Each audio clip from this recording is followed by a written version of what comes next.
This is Jonathan Agger, 5th Pro Boxing Fans, joined by Matchroom CEO Frank Smith here ahead of Liddard Morello on Saturday at the Copper Box. Before I ask you about that, Frank, saw you and Simon Jordan having a nice conversation today.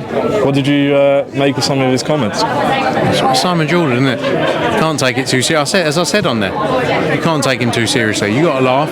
You got to just embrace the Simon Jordan fun, and that's what you do. You go when you go on that show.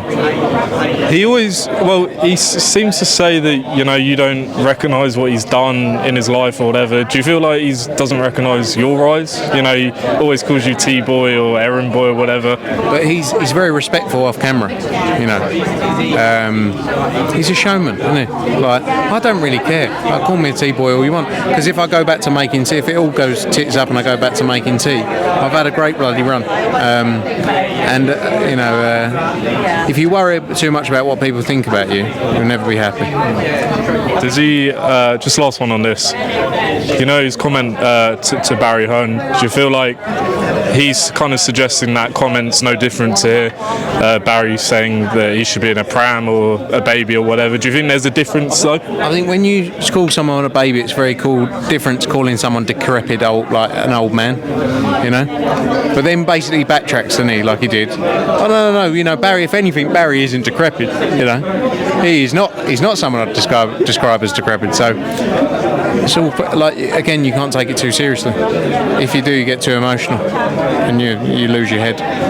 Let's talk about this Saturday, George Liddard fighting for the European title. Do you need a convincing performance from him? Because, Eddie's been mentioning Denzel Bentley, who's over there, WBO champion.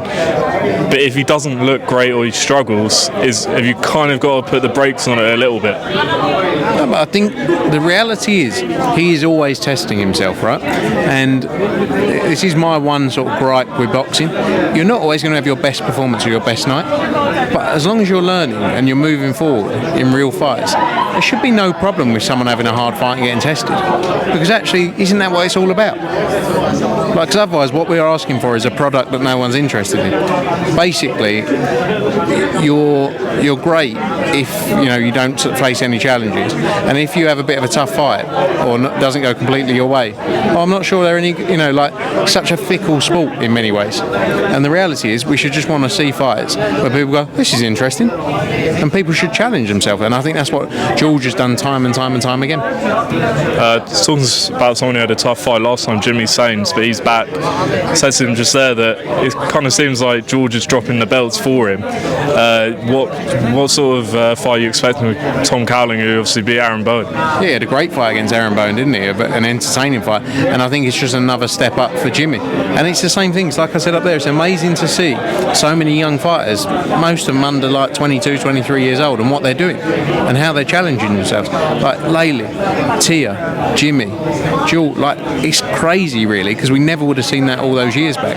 And yeah, Jimmy's another step up for him, and I think he's going to show the level he belongs to be at. And Tia said up there that she'd be ready for a world title tomorrow, providing she looks good on Saturday. If she gets a knockout, could you push her into a world title shot?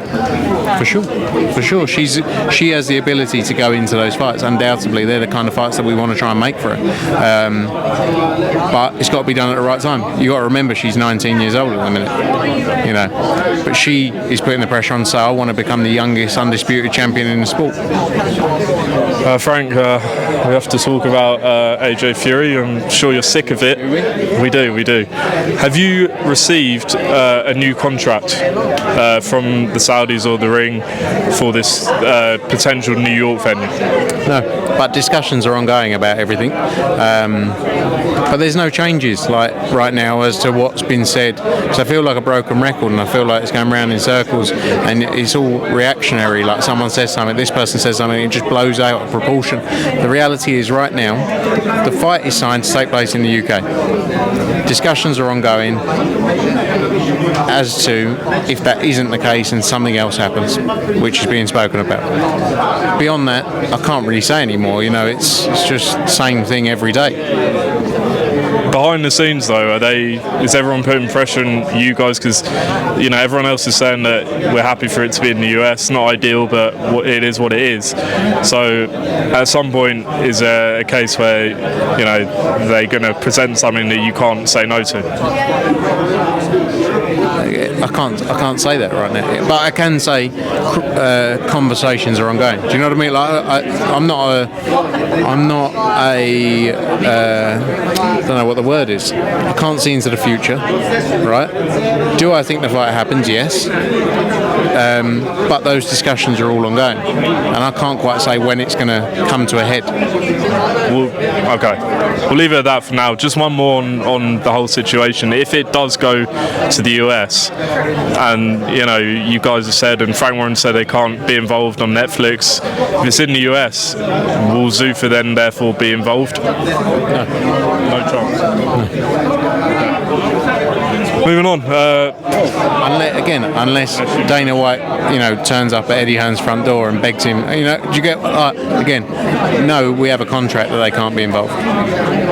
Do you watch any of his press conferences? I find him quite funny. He's very combative, very aggressive. What do you make of just? I've asked Eddie this before, but like boxing media compared to MMA media, because it does seem like MMA media, they're asking a lot about when are they coming back to this venue, that venue.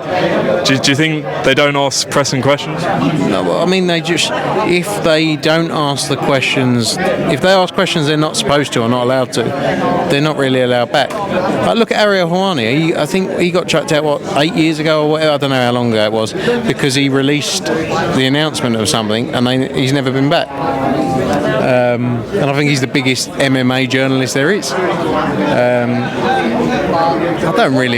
I find it quite funny. I mean, it's like us telling you guys, we've never said you can't ask us these or direct the question in this way because it suits us. But that's the power they got. They're a powerful organisation, aren't they? It's the UFC. They're big. Boxing's very different. A little update on Boots Ennis and Josh Kelly. Talks ongoing, or has there been any development? Nice fight which we want to make. Talks ongoing, and a huge three-belt unification. Is there a chance it lands December 5th? That's a few of the rumours out there. I don't believe so, no. It's not a date we've looked at right now. But we're just trying to see where. Obviously, the other thing we need to just wait and check on is Josh's cuts as well. Yeah. Although, albeit confident, he'll be ready. We just need to make sure he will be 100%. I believe Smith Bivol deadlines today. Do you think you're going to reach an agreement? No, I think it's next week. There's a purse bid next week. I had a conversation with Sean O'Toole. We managed Callum Smith earlier. I've got a call with Vadim, obviously Team Bivol tonight. I think that's the fight that happens, but work to be done still. Devin Haney, Jack Catchell, is that in play? We'd love to make it. Jack would take it tomorrow. I don't think it is going to happen, but if not, Jack has got that WBA mandatory being ordered on Monday against the winner of Teofimo and Rowley. And Andy Cruz, I think there was something online saying that he's now a free agent. Is that correct? And if so, will you re-sign him? His contract, has come to an end. We're looking at it right now, and we shall see. We shall see. It's about aligning on a path and a vision of what makes sense. Let's see what plays out.